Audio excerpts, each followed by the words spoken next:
4 babies with no parents living in an orphanage had to be rushed to a bomb shelter when the Ukrainian city of Sumy was surrounded by armed forces.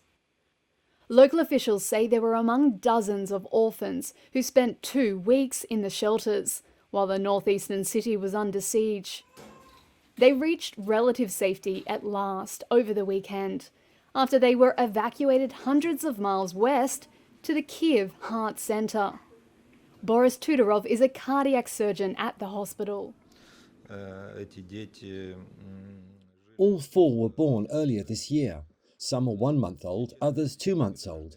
They found themselves on the front line. They found themselves in a situation where they needed help, but there was no one to help them because the fighting had started. Local authorities said late Saturday that there were more than 70 children, including babies and infants, who have spent the past 2 weeks cared for in bomb shelters. Most have been evacuated and transferred to Lviv in the west of Ukraine. But some, like these 4, were too sick to travel.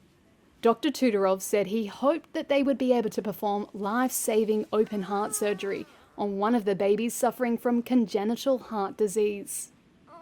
However, this hospital is just 7 miles away from the front line in the suburb of Brovary in Kiev, and some fear attacks by Russian forces attempting to advance on the city. Russian leader Vladimir Putin calls the war a special military operation to disarm Ukraine and protect it from what he calls Nazis. The West calls this a false pretext for an unprovoked war of aggression.